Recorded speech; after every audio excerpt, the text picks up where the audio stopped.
My girlfriend said, "I'm taking space, don't contact me." I said, "Cool, take your stuff too." She thought I'd panic and chase her. Instead, I rented a storage unit, boxed everything, and changed the locks that weekend. When she finally texted, "Do you miss me?" I sent the gate code and went silent. Original post: I'm Colin, 32M. My ex is Nadia, 29F. We were together a little over 2 years, and she'd been living with me for the last 8 months in my condo in Charlotte, North Carolina. Mortgage is in my name, always has been. Nadia wasn't loud. She was polished, funny in a room full of people. The kind of person who could make a waiter feel like her best friend in 30 seconds. At home, she had one move. Distance as punishment. If I agreed with her, I got warmth. If I didn't, I got silence. Not normal quiet, not "I'm upset, I need a minute." I mean, the air changed. Like I stopped existing. It used to be small, a few hours, then overnight, then 2 days, and she'd always come back like she'd done me a favor. I started adjusting my whole life around avoiding the switch. Last Tuesday, the switch finally got a label. I was in the middle of a meeting at work, phone on silent. When I got out, I had 3 missed calls and a paragraph. "You ignored me. I'm taking space. Don't contact me until you learn to appreciate me." I read it twice, because here's the thing, I hadn't ignored her, I'd been in a meeting. A normal adult thing. The kind of thing she always pretended to understand until she wanted power.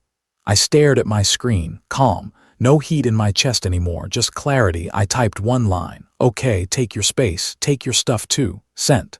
Then I put my phone face down and went back to work. The calls started immediately, straight to voicemail, texts flipping between rage and panic. "Are you serious? Stop, pick up." I didn't. When I got home, the condo was quiet. Nadia was out, probably expecting me to spend the evening begging for forgiveness like I'd done before. I didn't beg. I made a plan. That night I opened a notes app and started a list: rent proof, mortgage statement, utility bills, her "don't contact me" text, my reply. I screenshotted everything. I emailed it to myself. I made a folder, dates, times, not because I wanted a war, because I knew she did. Friday morning, her Instagram story showed a girls' night setup, hotel lobby, champagne flutes. She was still taking space, apparently. Cool. Saturday at 9:05 a.m., I rented a U-Haul cargo van. $49.99 plus mileage. I bought boxes, tape, and 2 black markers. $38 and change at Target. I reserved a 5x10 storage unit 10 minutes from my condo. $79 a month with the first month discounted. They texted me a gate code and unit number. I worked like I was packing for someone who deserved respect. Clothes folded. Shoes paired. Makeup bag zipped. Skincare bagged. Hair tools wrapped. Her laptop stand. Her little ring dish. The aesthetic throw pillows she insisted had to be on the couch. I didn't break anything. I didn't toss anything. I didn't write anything petty. I just removed her from my space. By 2 p.m., everything was loaded. I drove to the facility, slid the roll-up door open, and stacked her life into neat rows like a warehouse. Then I went home and called a locksmith. New deadbolt and a keypad lock, $180. I left her spare key in an envelope on the kitchen counter. Not dramatic, just final.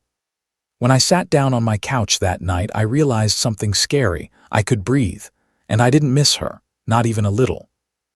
Update 1: 4 days later, Nadia came back Tuesday evening like nothing happened. My doorbell camera pinged at 6:22 p.m. There she was, cute outfit, perfect hair. Phone in hand like she was ready to record me losing my mind. She tried her key, didn't work. She tried again. Then pressed the doorbell 3 times like she was summoning staff. I didn't open the door. I spoke through it. "Your key won't work." She froze, then went sweet. "Colin, come on, let's not be dramatic." I said, "I'm not being dramatic, I'm being done." Her face changed. The sweet mask slipped. She snapped, "You can't lock me out, I live here." I said, "You chose space." I helped. That's when the threats started. She said she'd call the police. She did. 2 officers showed up around 7 p.m. Nadia did her performance in the hallway, telling them she lived there and I was retaliating. I opened the door with the chain on. Calm, folder in hand, mortgage statement, utilities in my name, screenshots of her message, "Don't contact me," and my reply.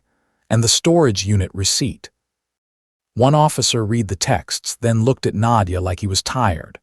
"Ma'am, this is a civil situation. You have a lease." Nadia's mouth opened, closed. Then she tried. "I get mail here," I said. "I'll forward it." "She can pick it up through a third party." The officers told her to leave for the night. She left, but not before leaning toward the door and hissing, "You're going to regret this." 10 minutes later, she slid a handwritten note under the door. No apology, just a line about how I always overreact and she was testing me. I photographed it, added it to the folder. The next day, the flying monkeys arrived right on schedule. Her friend Elena texted me, "Nadia's hurting. She just needed space." I replied once, "Space isn't a punishment. Please don't contact me again." Then her cousin Devin messaged, "Bro, you can't just throw a woman out." I sent him the screenshot of her text, "Don't contact me." Devin went quiet. Then my HOA manager emailed me. Nadia had called claiming she was locked out of her residence. I replied with attachments and one sentence, "She is not on the mortgage. She moved out. Please note she is not authorized for access." Nadia switched tactics after that. She texted from a new number. "I left my favorite jacket. I need my blender. I'm coming by for my things."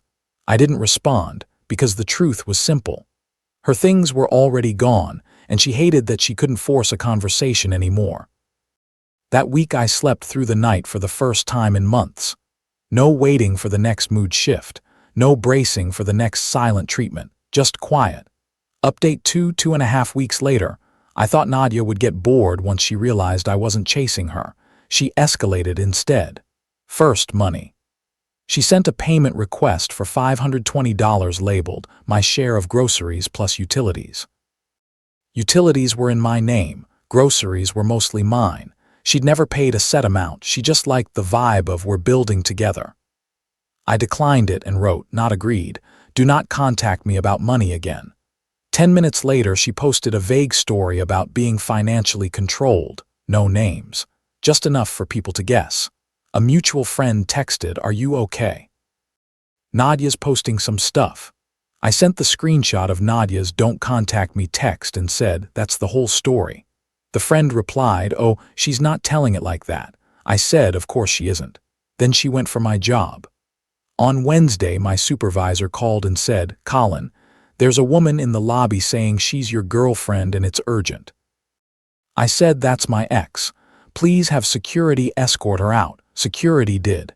She left an envelope with the receptionist. Inside was a photo of us at the beach and a note that basically said, "We can fix this if you stop being stubborn." I didn't throw it away. Not yet. I took a picture and added it to the folder. 2 days later, she showed up at my condo again, this time with her brother. The camera caught it. He stood behind her like a prop, arms crossed, big stance, tough guy energy. Nadia spoke loudly like she wanted the neighbors to hear. "He stole my jewelry." I answered through the speaker, "Your jewelry is in the storage unit. I paid the first month. Gate code is on the receipt I sent you." Her brother shouted that they'd come back with a locksmith. I said, "Great. Bring one. Bring the police too. I'll have footage ready." They left.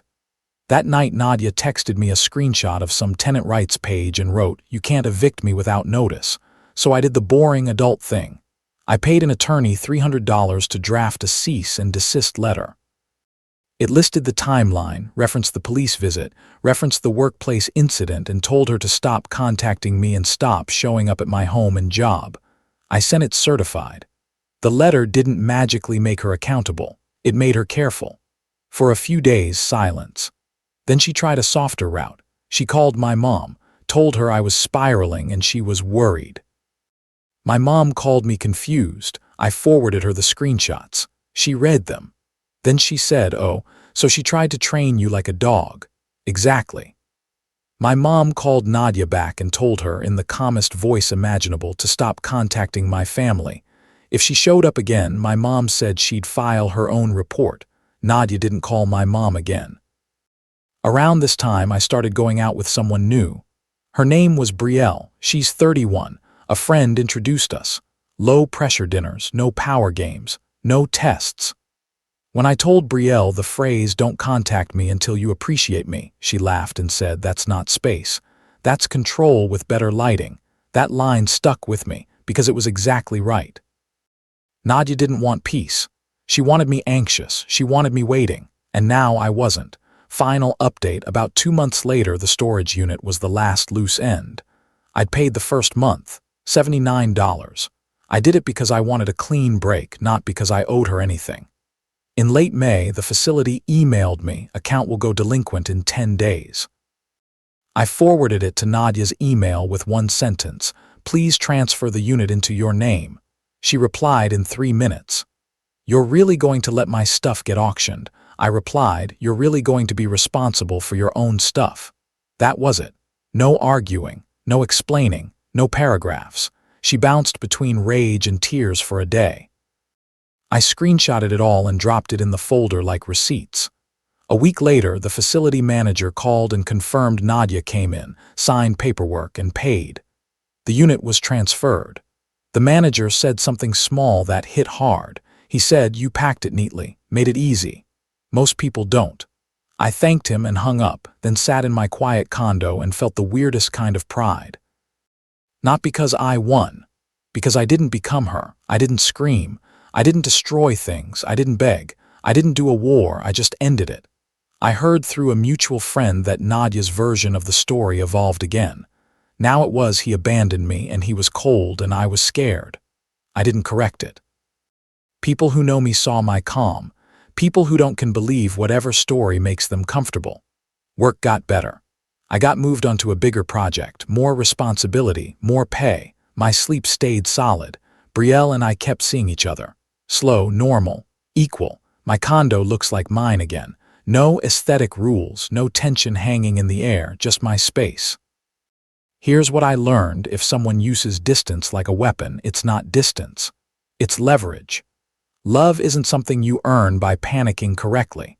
It's either given freely or it's not love. If this hit close to home, tell me in the comments what you would have done. And if you want more stories like this, like, subscribe, and share so you don't miss the next one.